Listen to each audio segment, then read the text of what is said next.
I'm gonna do it. I gotta do it. I gotta do it. Absolute cinema.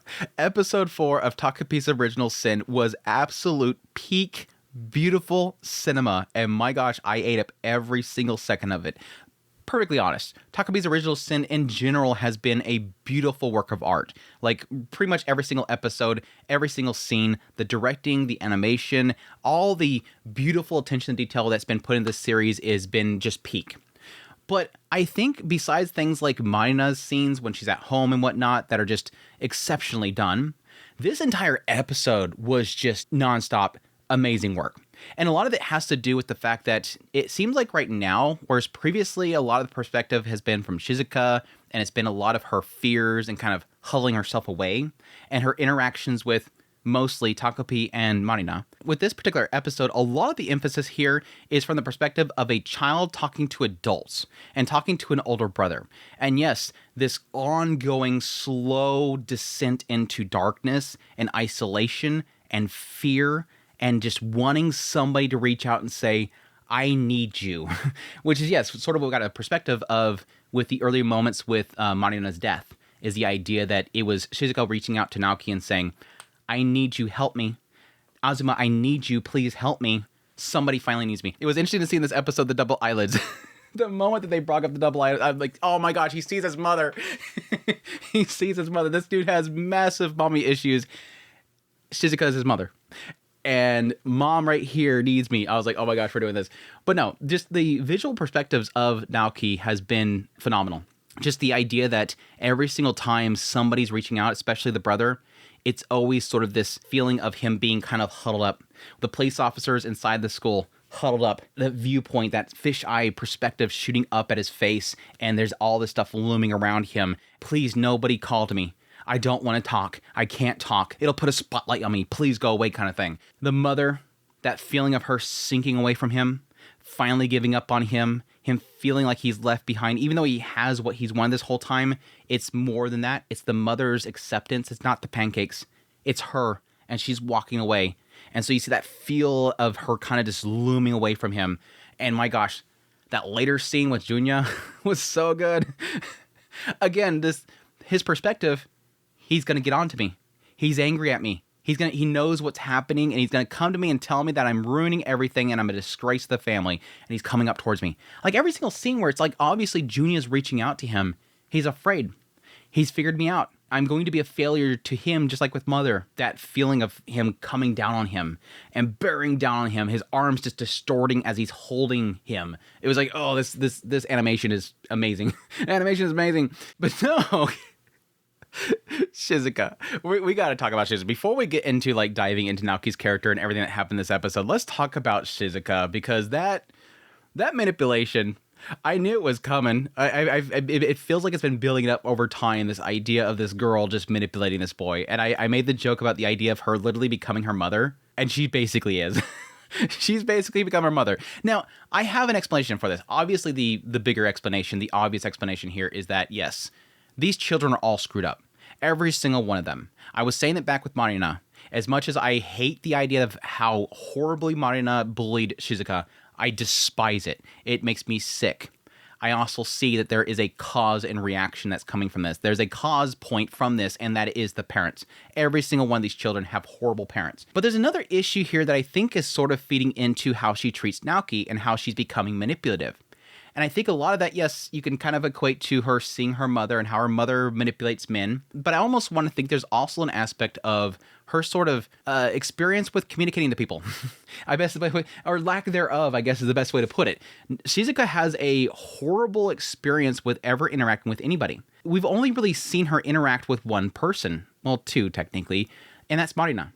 And that's not a good experience. That's not where she's learning to socialize.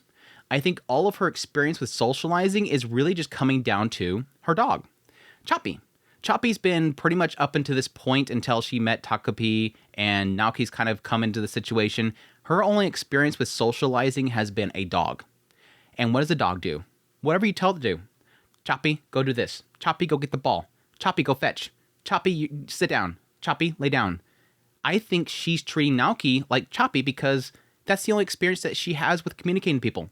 I literally think that she's been so warped into the realm of being so isolated and antisocial or lacking of social interactions because of her experience that I think that she literally treats Naoki like a dog. I wouldn't doubt it. I'm more leaning towards the idea that she's treating Naoki like her mother treats men, but I don't know that she sees that enough to know how to do that. I don't think that she could unless she's just going based on whatever people tell her. Everybody says how Shizuka's mother manipulates men. She takes men, sucks them dry, all that kind of stuff.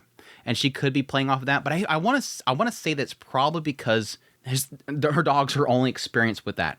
So she's literally treating Naoki like a dog. And I can kind of see that with like, especially with that last little scene there where she hugs Naoki.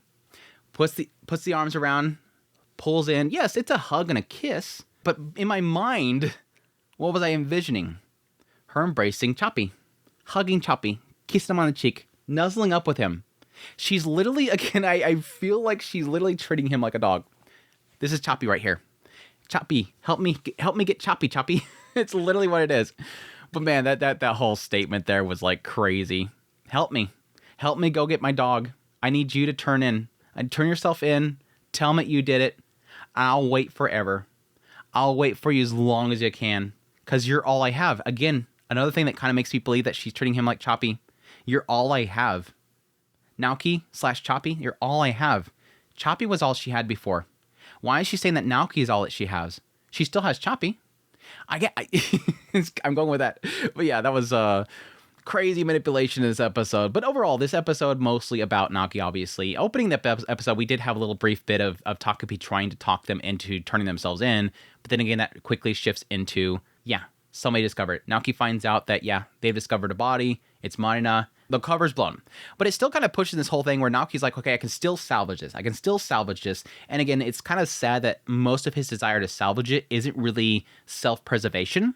It does later on, but early points, it doesn't feel like self-preservation. With Naoki right here, it almost feels like he's just not wanting to be a failure, especially when it comes to Shizuka talking about how we're still going to go to Tokyo, right? We're still going to do this, right? You're still going to help me get to Choppy, right? Yes, I'm going to do it. His mindset just shifts to, I failed before, I won't fail again. That's the whole thing with his family. With Junya, he's perfect. For the family clinic, be perfect. And that was why he originally reached out to Shizuka. Be perfect. Right here, I wasn't perfect. I'll make sure the next time I'm perfect. I almost thought he said it when next time we kill somebody, I'll make sure to perfectly hide them. But it's shifting into very quickly, I need to cover this up. We're fine. Everything's going to be okay. She was inside this capsule. They don't know when she actually died. Kind of surprised they were able to get the capsule open. So maybe it's very easy to open. Maybe they just pressed the button and opened up. But I'm surprised there's like a lot of reports about what is this capsule that they found. Now the government basically has this secret technology in their possession and they're trying to figure it out. So they'll figure out a way to essentially duplicate the process. But again, like as he's panicking the entire time, over here Shizuka's like, huh? So what are we going to do next? What about the summer break thing? She doesn't care. Doesn't care the fact that Marina has been found. She just doesn't care. All she can think of is one track mind. I need to get Choppy. This girl is so disconnected from what she has done. And again, a lot of that has to do with like that initial reaction to the whole situation. She didn't feel like anything was wrong. With Marina's death, she didn't feel anything was wrong. Takopi's like, okay, is this okay? Naoki shows up, and then suddenly it's, what are you doing? You're walking away from the body? This is bad. Why are you acting that way? Oh, I don't know. What happens if I get caught? Oh, crap. How do I cover this up? Hey, Naoki, handle it. She has no clue. This girl has no clue what kind of situation they're in. But yeah, them going to school, like I said before, that whole shot with the perspective shot up towards his face and the loominess around him, that feeling that literally he just hopes nobody says his name. Please nobody say Naoki. Please nobody call out to Azuma. Nobody say my name. Please don't ask me any questions. Nobody look to me. Just fade into the environment. Nobody knows I'm here. Super, super good stuff there. This is where we get the first scene with Junya, which this really breaks my heart as a brother. With two other brothers, this really hurts me. A lot of the stuff around Junya really hurts me because there is an element here where, again, Naoki feels afraid. And Junya is legitimately coming in there concerned for him. Like, he's even coming in there and saying, hey, I heard about this whole situation with this classmate. How are your classmates doing? How are you doing? What did the police say to you? How they react around you? You know, what's going on with you? Are you okay? Oh, it's the girl that you hung out with, right? Is everything okay? He's coming there to say something. He even picks up the phone off the ground and just puts it on the desk. But all Naoki can think of is run away, run away, run away, run away. I can't. He's afraid of Junya right here. He's afraid of him, despite the fact that his brother is literally there, concerned for his well-being, trying to see if anything's wrong with him. But yeah, that's when we get the girls ratting out Shizuka. The police talk to the little kids and they're like, yeah, that's right. Marina's been acting weird lately. What do you mean acting weird? Yeah, she's been like sucking up to that girl Kuze. What? What do you mean? Yeah, I think that she blackmailed her or something like that. Kids are rats. Nasty kids. But again, I guess it technically comes back around because that was that whole mindset there was when Takopii as Marina is literally just like doki like hugging onto Shizuka. The kids are going to obviously see that something's going on there. And I thought the same thing, probably blackmailed. But yeah, that's when everything kind of falls apart for Naoki and trying to balance his own life and everything that's going on with Shizuka. And the idea that, yes, at some point, Shizuka says, once again, we're still going on a summer break, right? Nothing's going to come in between us around that one, right? Yes, I will definitely make it happen.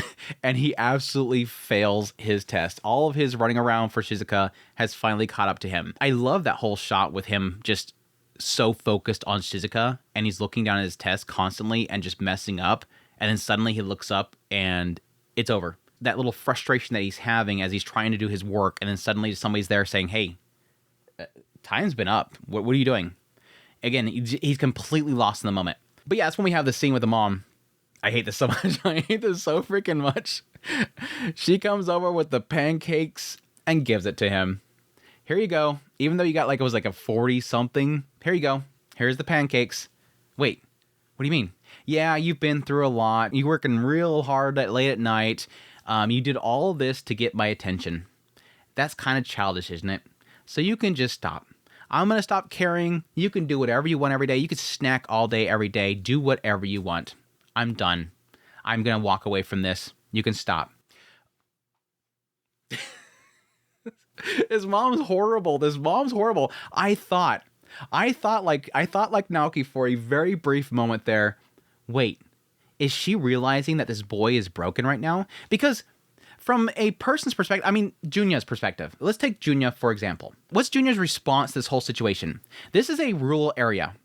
Everybody's going to know if somebody dies. Marina died. The entire town knows Marina. This is a small town, probably. Everybody knows who she is. Junya's going to know Marina. He might not know who she is, but he knows her. That's like when he said, that was a classmate of yours, right? I think I seen you with her, right? He knows who this person is. The mother knows Marina died. Naoki's mother knows that Marina died and knows that Marina is from his class. At least. If she doesn't know directly, she's going to hear about it. The gossip's going to be around. So I had this brief moment that just like Junya, she was thinking, okay, he lost a classmate. A classmate of his has been possibly murdered, and his tests are going down right now. He's staying up late at night, probably stressing over this. Let me give him a break. Give him the pancakes. No. Andrew, that's expecting humanity from these parents in this damn show. I'm like, nope, you made a mistake there, Andrew. This lady is horrible. She has no idea. And I thought for a brief moment there she was saying, you've been through a lot lately. You're working hard late at night. I thought she was going to say it. She knows the truth. She knows what I'm going through. She knows everything about me. Nope. She just gave up on him and thinks that he's literally failing his test because he wants attention from her. And he's not going to give it to him, and just steps away. Oh, dude. And again, once again, amazing shots that they had in this whole segment. The whole walking towards him shot, the feet hitting the ground with the heartbeat in the background, placing it down, the aroma just kind of swooping around him, that sense that he's kind of just being enveloped by the heaven of the thing that he's wanted for so long. And again, that feeling of her going away from him. That feeling that despite right here, the table, and you have what he's always wanted, she's leaving him. She's being swooped away. She's walking away from me. It's horrible. And I think this is like the crucial part right here where it's really like Naoki goes downhill. He no longer has an expectation from his mother. She's left completely at that point. But yeah, now that he's in that state, now that he has literally nothing left and all he has left is Shizuka, we have the KO punch come out from her. And the idea that the cops want to talk to her again during summer break, she can't go there because she needs to go see Choppy during summer break. And so her big brain moment is to say, well, Azuma, why don't you just turn yourself in for me? And this spirals downhill into sort of, again, everything that has been culminating up to this point for Naoki's character. And the idea that we shoot back into the past. From the moment that he's seen that his brother was always perfect. And his brother was always good at everything. And then at this brief moment when his brother's starting to act out, dyeing his hair, getting a job, frustrating mom, this is my chance. He's getting in with a bad crowd, and it's my perfect moment to sweep in there, and mom will start paying attention to me and see me as the heir to the family clinic. But no, brother's still perfect. He's still perfect. Oh, that's right, because this would never affect my brother. He's so good at everything. He's just playing into his strengths. He's hanging out with people, having fun, still helping people out, crossing the road with an old lady, still hanging out with his friends, and still getting perfect grades. Because he's always been that way. He's the perfect brother. He's got all the good genes. He's got all the good genes. And yes, that all shifts into, because he's giving up on ever having the attention from his mother, realizing that all he ever had was determination and he's an idiot, suddenly out of nowhere, he realizes there's somebody nearby me that looks very similar. The double eyelids. Shizuka. When it was zooming in there and it shows the brother, I'm like, what are they doing here? And then it shows the mother, the perfectly sculpted double eyelids. And I'm like, wait, does that mean the mother has double eyelids too? And he's seeing it on Shizuka and suddenly seeing Shizuka's eyes? That's what they're doing. They're totally doing that. They're totally doing that. Why he became so attached to Shizuka was because he's seen her eyes, seen his mother, and started following that until he notices that there's bullying happening. And I almost think that there's an element here where he was so focused on his studies, and it was like a brief moment where suddenly he gets snapped out of it and he sees somebody nearby him. Because Shizuka's probably always been bullied, but he finally suddenly takes note of her. And it goes further here because the moment that he finally steps in, he does it because of the family clinic and trying to do what the family would do. I like that whole idea of what would Junya do? WWJD. He steps in to help out Shizuka, but the reason why he keeps being persistent with her was because he wanted to do everything perfect. The family would follow through, saving lives, that kind of thing. And that's why he decides to work so hard to try to get her attention. All the way to the point where she wants to have him help her with her little crime. Wants to help with her little crime. And that takes us to the current time where, yes, she's embracing him, gives him a kiss. I'll wait for you forever to get out of juvie. You'll do this for me, right? You won't abandon me, right? No, I'll never abandon you. Ever, Azuma. I was like, it's done. The moment she embraced him and said that she'll never abandon him, I'm like, this boy's done. He's absolutely done. This is a boy that has nothing. He's afraid. He's alone. He's isolated. He's terrified of what's going to happen to them. Shizuka has no clue. And I think there is an element that I think if Shizuka was just as upset about the situation or afraid of the situation, I think he would find comfort in that. But I think there is sort of an element here where he is feeling that because she's not having that same feeling he is, he's alone. He's carrying this whole burden of Marina's death alone. It's crazy. It is crazy. But yeah, that brings us to the final two scenes. The first one being Junya spotting him going out to turn in himself for a crime that he didn't do. I love it. That first shot, his brother spots him. He turns around, immediately envisions his brother bearing down on him. His brother's there to help him, but all he immediately envisions is his brother just rush at him, claw down at him, the arms contorting as he's yelling at him that you are a failure. Again, how they portrayed that feeling of somebody larger than me, older than me, attacking me and seeing me as disgusting and useless was so well done there. I was like, please, Junya, snap him out of it. Please snap him out of it. And sure enough, that quick click, suddenly, I'm here for you. I'm here for you. Immediately, Naoki's like, no, you won't understand me. Cannot accept that Junya would ever see anything, because Junya's perfect. I'm flawed, and I'm dealing with all this stuff because I'm flawed. How would my brother ever understand a single thing I'm saying? Ever understand me? You're always perfect. You always have people at your side. Everybody loves you. I love that shot again, having the darkness on the side of Naoki. And over here where the light is, you have Junya and all these people behind him. His girlfriend, mom, friends, everybody's behind him. Me, I'm alone in the dark over here. I don't have anybody. All I have is Shizuka. Shizuka. That snap. I love that little quick snap. Little stars just coming across, grabs him. No, I'm right here. I keep telling you, brother, I'm right here. I'm listening to you. I want to listen to you. Tell me what's going on. So good. Again, as a boy with two brothers, this hits. This hits really hard. I about lost it. This is such a beautiful scene. The tears coming out and everything coming across from Junya. Tell me. I'm here. I don't care about your test scores. What's wrong? I won't be able to know unless you tell me. You need to speak to me. But the release coming from somebody that he thinks is perfect, telling him, it's okay to admit that you can't do something. It's okay. Nobody's perfect. I suck at Mon Hunter. He's like, I'm suck at Monster Hunter. It's like, okay, random admission there. And yeah, nobody's perfect. I suck at Monster Hunter, and Mom's pancakes are terrible. I think that was the biggest plot twist of the entire episode, is that Mother's pancakes are actually terrible. She undercooks them, and she always cooks them the night before because she's always working night. And so she puts them in the refrigerator and they freeze or whatever. And so they're never good. But interesting that he says, but Mom's a hard worker. And again, I kind of see that with the idea of her going out of her way to make the pancakes before her night shift. She's trying to make sure that it's there for him. But I feel like there's two things that I see happening here. And this is interesting. And I challenge people on this, and I challenge myself at the same time.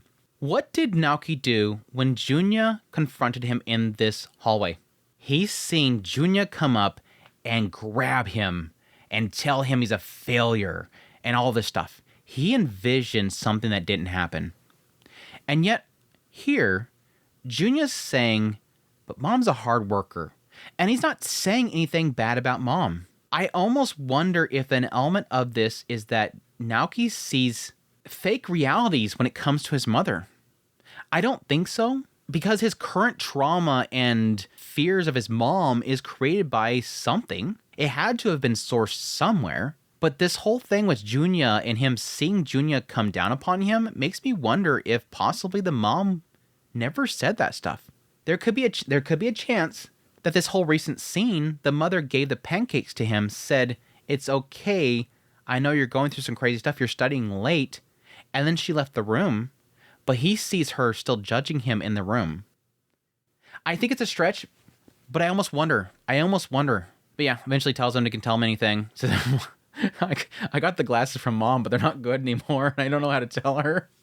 That was sweet. This little breakdown was so good. And it seems like, it talked him into, admitting everything to him. And that leads to him to go to the police. Now, it cuts to, a bunch of people gossiping until Shizuka is talking to Takopi. And what the people are gossiping about is that the son of that family, the Azuma family, apparently was involved with that whole incident. And the police believe that somebody else was involved as well. And because everybody's like saying, somebody's got to have manipulated him. He's such a good boy. And that somebody else is involved. And they're saying that rumor has it that it is his classmate. And then it cuts to Shizuka, and she says that, I guess he won't help me anymore. Seems to imply here that those rumors are going to be that people already believe that it's Shizuka that manipulated him to do it. And that she has found out about this, and that she is like, okay, he's abandoned me. He doesn't want to help me. And that she's on the run. Interesting. I can't really see him ratting her out, but I guess so. If he told Junya everything, Junya probably would have supported him to confess. Again, he's been doing this for Shizuka because he felt like he had nothing. And I think now that his brother maybe have pressed upon him that I'm here, maybe he was able to finally step up there and say, no, look, this is exactly what happened. And now they're out looking for Shizuka. And just it's not public knowledge yet because she's probably on the run. But yeah, Shizuka's like, we're out of here. Takopi's like, hey, do you want to tell everybody the truth? Nope, I'm out of here. We're going to Tokyo. I'm curious where this is going to go from here because, we have 2 episodes left. I think she's going to probably try to make it to the train station, and then she's probably going to get caught. Like, she's going to be going through all the forest and maybe get hurt at some point. People are going to be coming after her. I don't know that we're going to have, an entire segment of being in Tokyo. I really feel like things are going to have to start wrapping up here soon. And I think a lot of that is going to have to do with Takopii finally seeing that this isn't going well. Probably having them go in the forest. Her gets injured. She gets injured. Takopii finally remembers about the spaceship. Goes, gets everything reset. and then maybe at that point try to see if he can shift at least something a little bit. Maybe go directly to Marina next time and try to fix that situation. I don't know. I'd be curious to see how this is all going to wrap up, but it's good stuff. It's good stuff. This episode was absolutely amazing. Absolutely loved it. And yeah, looking forward to more. So I hope you guys enjoyed my rambling. Man, it's a long recording, but I hope you guys enjoyed it. I hope you guys enjoyed my long rambling, but I appreciate you guys' support. If you like this content, you want to support the channel, hit the like button, become a member of the channel. But until next time, you'll take care.